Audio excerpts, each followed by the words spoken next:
Hi, everyone.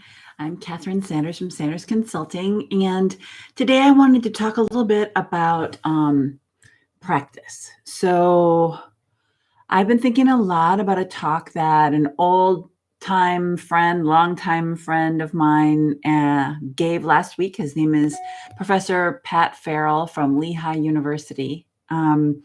He gave a talk about capacity building organization change. And the thing that was so profound about that talk was that in his role as provost at Lehigh, Pat had kind of in his mind, and perhaps on paper, listed out the capacities that he wanted any organization that he worked with to cultivate, right? And so, of course, that includes inclusivity and openness and creativity, and then a host of other attributes. And then he set about finding projects to practice developing those capacities. So they might be facilities planning projects, they might be visioning projects, they could be any level of department or college or whole campus project for people to engage in a systematic way and cultivate on purpose those capacities. And I think that's just so brilliant. I've not heard anyone describe, any leader describe his or her approach in that way. I help leaders lead organization change initiatives to promote health for a living. And I partner with the leadership team, and sometimes I even bring in other professionals like executive coaches or organization communications experts to kind of like share the load of all of what's happening in a big change initiative. And we introduce processes that are inclusive, and we help the leaders learn how to implement them and use the planning skills. And the whole idea is that we, the external consulting group, are helping the leadership group gain capacity so that they can repeat these things as they like in the future. But what Pat's done is so organic and and it's just awesome because there wasn't an outside consulting group. It was him and his own leadership team cultivating the capacities for their own organization and practicing them. So from smaller project to medium-sized project to larger project. And it makes such a difference because then by the time the organization is skilled using these processes, using inclusive processes to plan, finding divergent perspectives, kind of going out in the thinking and then refocusing, coming in and looking at feasibility, and then going out again and making sure that this is actually the path we all want to go down, or the majority of us want to go down, and it fits with our values. So kind of like this rhythm of going out and coming in to refocus, and then broader thinking, and then refocusing, but all of it's moving forward. And the reason I've been thinking about this so much lately is that I don't know about you, but I'm so weary of all of the talk about change. And everyone says things have to change, but then it's just sort of like, well, we don't know what the end result is supposed to look like, so I guess we can't do anything. Or we have to do years and years of planning before we do something. And I would say that's actually not true.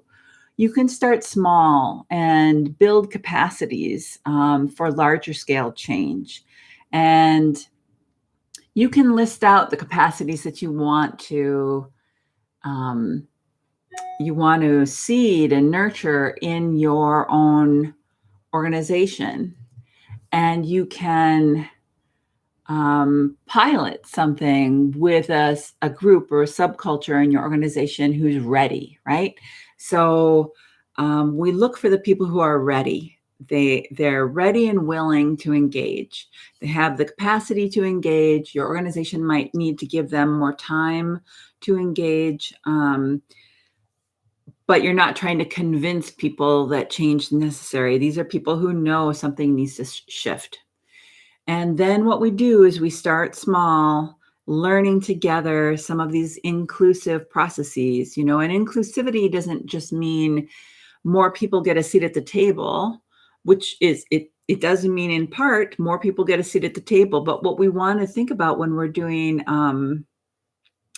inclusive programs is we want to think about who's going to get all of the information and who's going to have decision-making authority for what's done in the end.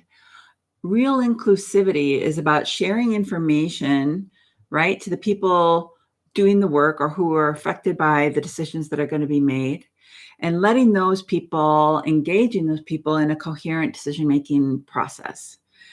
So I understand it sounds overwhelming if you think whole organization wide immediately, but you can think about working groups, seeding these sorts of exercises, like what is the scheduling going to be like in the emergency department?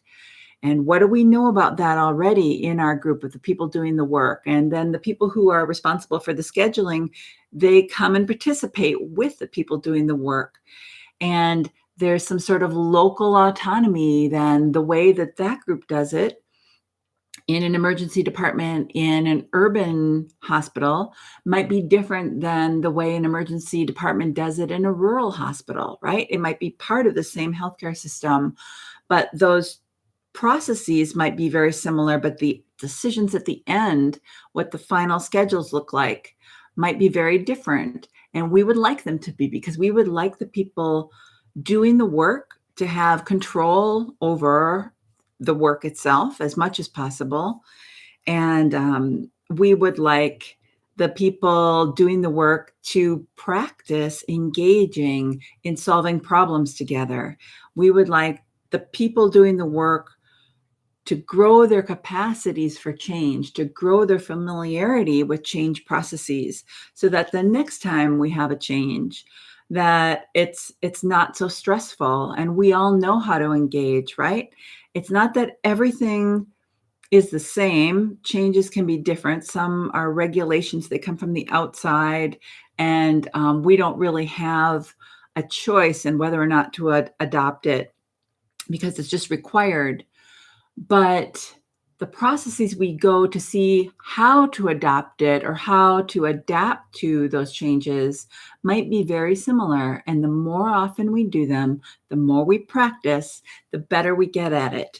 And the easier it becomes for everybody. It's less stressful. It becomes part of our culture. And as importantly, we grow our capacities.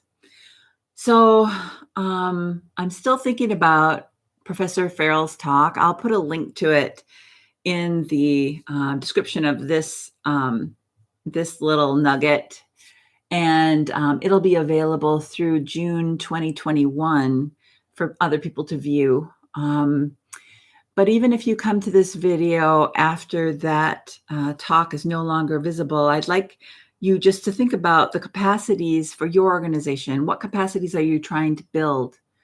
Is it inclusivity? Is it equity? Is it creativity, innovation? Is it resiliency? What are you trying to build? And then how are you helping people practice? How are you supporting practice? How are you starting small and then building, right?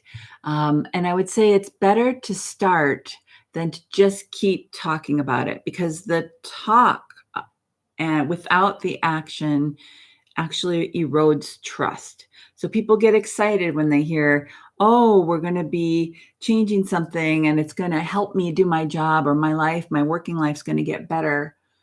And then if it just continues to be just talk, or even worse, if it continues to be just measuring the problem, we've got this amount of burnout, we've got that amount of dissatisfaction, we've got this amount of turnover. And then every year they just present the metrics about the problem, but we don't actually intervene to start changing the system, then we're eroding trust and people become demoralized. And then when you actually are ready to do something, people are less likely to want to engage because they just don't believe it's possible. So you kind of like shoot yourself in the foot by waiting too long. So we want to start small. We want to focus on what are the capacities we're trying to build, and we want to practice, right? So I would love to hear what you're doing to practice and what capacities your organization is trying to build. And so if you want to send me an email at katherinesandersphd.com, that would be wonderful. Stay well.